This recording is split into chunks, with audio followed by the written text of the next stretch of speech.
You have to wonder about the big weird.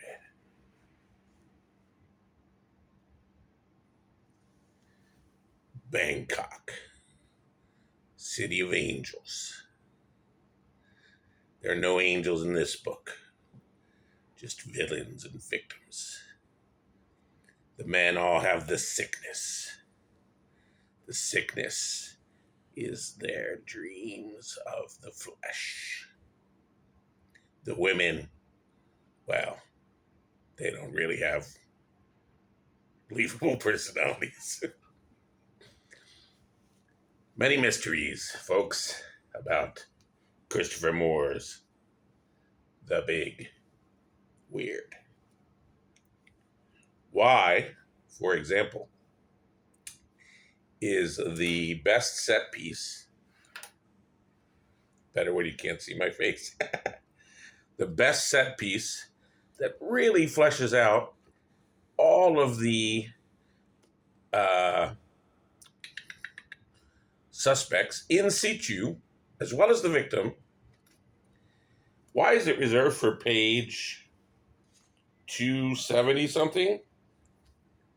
Meanwhile, the first 200 pages of this book, not grabbing you. Why is the villain hidden? Actually, I know why that is. So here's the thing with superhero movies. Superhero movies live and die by how convincing, engaging, fascinating the villain is, not the hero.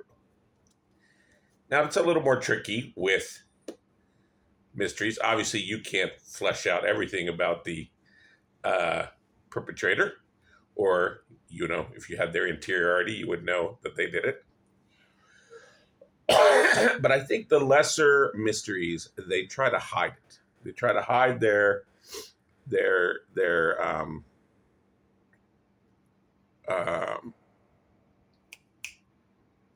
the person who did it, and hope you don't notice them, and sort of put them in the edges and not mention them too often. And I think this is a mistake. I think the good mysteries really let you get to know that person, and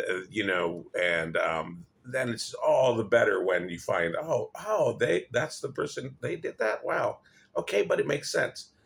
So yeah, so the thing is, right, we have all of these mysteries, Bangkok noir type books in Bangkok. In fact, it's really all the books we do have being published here in English, beach books, and they're lurid, and obviously they trade in the stereotypes of Thailand as a place for old Western men to seek out young uh, Thai women or girls even, and and that is such a small part of Thailand. It's so sad. I almost don't want to live in Thailand sometimes because I know people make assumptions. And Thailand is, for example, one of the most fascinating Buddhist places you can live on the earth, right? I mean, along with like Bhutan and a couple others, Nepal. So, that, for example, is why I'm here. Now, interestingly, there's very little Buddhism in here, like 2 or 3 bits and one really nice bit at the end. The end of this book is so good. And it just but it was too late by then. By then I'd sort of slogged through so many pages. And I just, again, I don't know why he put everything in the back.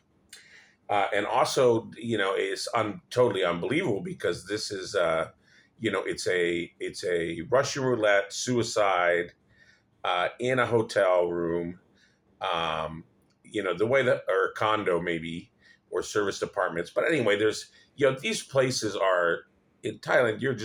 Bangkok is very densely populated. You are surrounded by people. Then the number of people that worked at this party, right, which is part of what they're trying to hide. Christopher Moore is trying to hide here. Christopher Moore, yeah. Then that's what Also, you knew it just couldn't be anyway. So there's this suicide. You got your private investigator investigating. Everyone's got the sickness, which is that like all the male characters are having illicit, interactions with Thai women. Um, the Thai women are, like I said, are very thinly painted. They all sort of are after the money, and there is a Chinese arms dealer lady. Anyway, one of the guys is a slightly interesting scam artist who does some interesting things with the local restaurants. But the girls, he puts them in water. He has a giant aquarium that she's in the water. He puts her in this weird virtual space world. That's a whole subplot. It's just again this fetishization of the girls and this, sort of romanticizing the guys a bit. They're sad, they're lonely. It's true. I mean, you see it in Thailand. It's here, but it's a very small part of certainly Thai and even expat life in Thailand. 99% of the tourists are coming here, looking at temples, enjoying the food, and the beaches and whatnot. So it's so sad that Thailand is painted with that brush still today, and this book is not going to help. Anyway, so I think I've covered most of what is good and bad in this book without hopefully giving away who did it, because that I wouldn't like to spoil a mystery. Um, the writing's fine; it's serviceable. There are some, like what does he say here? She asked me how I thought about writing, and I told her that every writer's life is the search for creative singularities, that tiny atom from which an entire imaginary universe is inflated.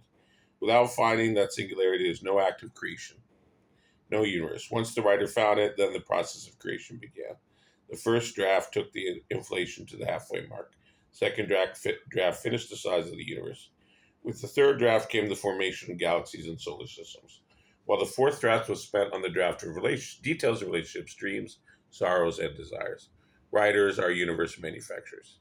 Finding a singularity and building a universe is an act of God. The problem with Hollywood was there was too many wannabe gods and too much bad physics, and the universe were sterile places full of special effects, but devoid of the human dimension. Yeah, so they're going to do like a kind of remake, a ripoff of the Deer Hunter. Has that Russian roulette scene. So there's scriptwriter thing going on in here as well. So these little bits, where he does some slightly more elevated writing, I think are quite fine. What I don't buy is when he tries to differentiate his sad old man. So like one quote Shakespeare, but very unconvincingly. The die are cast DYE, that sort of thing. Um, but the nicest bit I think is this little Buddhist bit at the ending.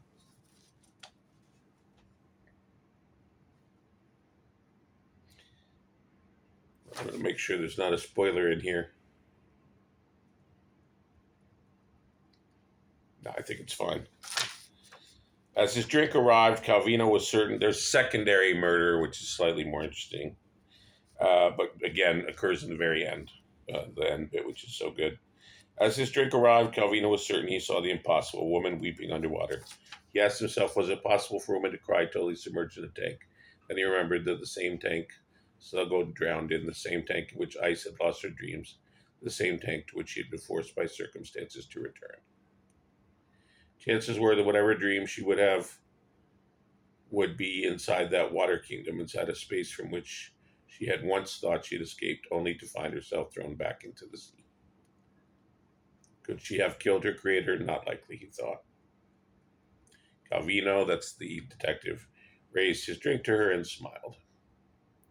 Okay, no, there's spoiler stuff in there. Mermaidium, the Mermaidium, that's the bar. Yeah, so the best bits are all in the end. So maybe just skip to the end. I think you'd catch up pretty quickly on what's going on. As I said, a lot of the characters aren't that differentiated anyway between the bar girls and the sad guys.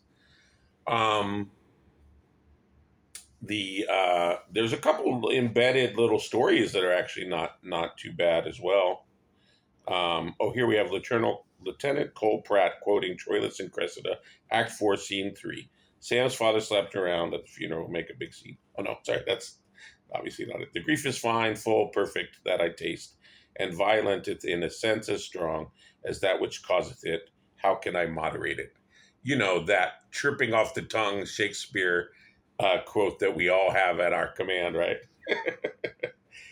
All right. Well, there's no point picking on this. Oh yeah, I will end by saying there's a few little bits of Thai lore that you can pick up here.